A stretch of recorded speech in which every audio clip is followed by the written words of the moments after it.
Assalamualaikum warahmatullahi wabarakatuh. Perkenalkan Waalaikumsalam. kami dari kelompok satu akan mempresentasikan hasil diskusi kami tentang perawatan luka yang beranggotakan yang pertama Adalia Clarissa, Adilia Kristanti, Ahmad Hoirudin, Alvina Beta Najib, Alia Permala Putri, Ananda Rizky Catur, Ananda Yosi, dan Asri Nur Rahmawati. Selanjutnya akan diterangkan oleh teman-teman saya.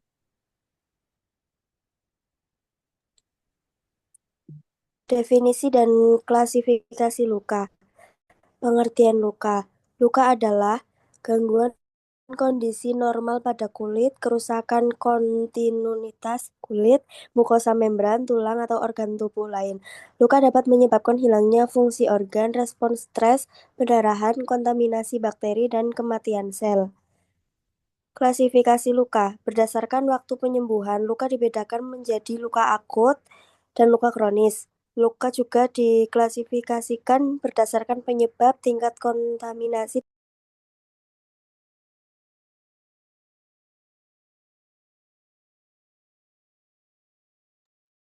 Penyebab dan jenis luka. Penyebab luka. Luka dapat disebabkan oleh trauma benda tajam atau tumpul, perubahan suhu, zat kimia, ledakan, sengatan listrik, atau gigitan hewan. Penyebab lainnya termasuk trauma mekanik, kimia, fisika, luka operasi, iskemia, dan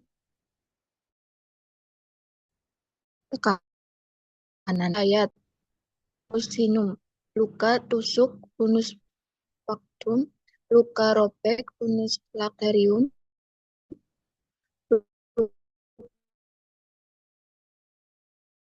lecet, ekskorial, korosio, dan laserasi. Riwayat luka dan tingkat keparahan, erosi, abrasi, eksoriasi, kerusakan epitel permukaan akibat trauma gesek, abrasi luas dapat mengakibatkan kehilangan cairan tubuh. Luka harus segera dicuci dan dibersihkan untuk meminimalkan risiko infeksi. Konfusio biasanya disebabkan oleh trauma, tumpul atau ledakan. Mengakibatkan kerusakan jaringan yang luas, hematoma besar dapat menetap dan menyebabkan infeksi. Laserasi terjadi jika kekuatan trauma melebihi kekuatan regang jaringan, diklasifikasikan berdasarkan mekanisme terjadinya seperti insisi, tension, laser.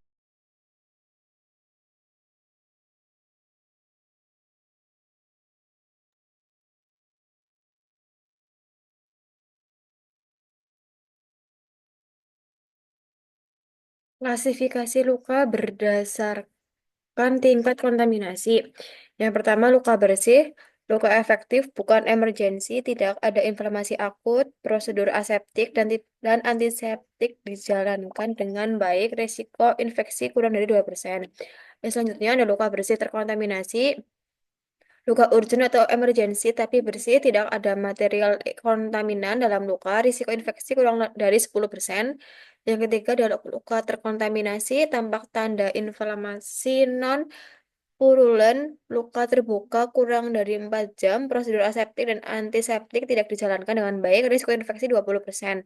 Yang terakhir ada luka kotor atau terinfeksi, tampak tanda infeksi di kulit sekitar luka, terlihat pus dan jaringan nekrotik, luka terbuka kurang dari 4 jam, risiko infeksi 40%.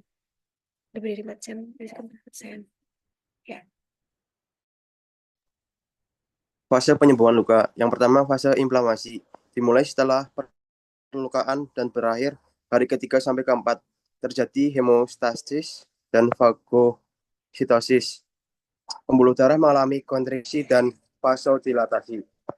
Yang kedua, fase proliferasi. Dimulai pada hari ketiga atau keempat dan berakhir pada hari ke-21. Riboles, mensintesis kolagen dan substansi dasar terbentuk jaringan granulasi.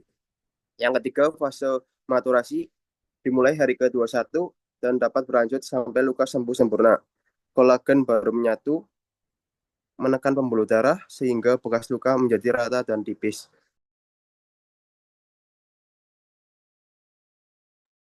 Tipe penyembuhan luka.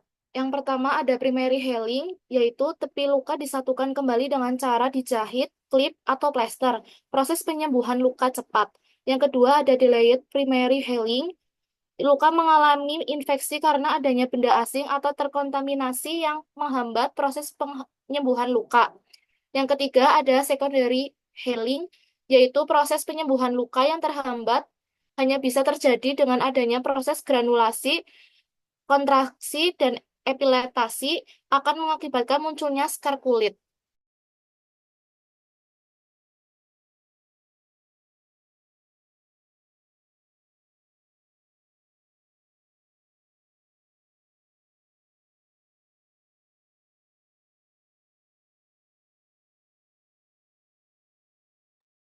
Faktor yang mempercepat penyembuhan luka. Yang pertama ada berhenti merokok. Efek negatif rokok memperlambat penyembuhan luka. Yang kedua ada mengurangi stres. Stres mengurangi sistem kekebalan tubuh. Yang ketiga ada memperbaiki nutrisi. Nutrisi ada kuat penting untuk restorasi integritas kulit. Yang terakhir ada mengontrol penyakit komorbid. Penyakit kronik dapat memperlambat penyembuhan luka.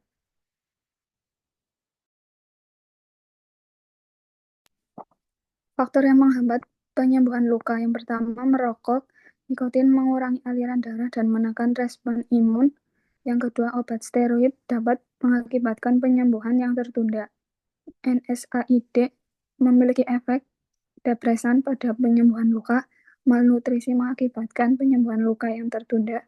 Obesitas meningkatkan risiko infeksi dan iskemia. Diabetes menghambat semua fase penyembuhan luka.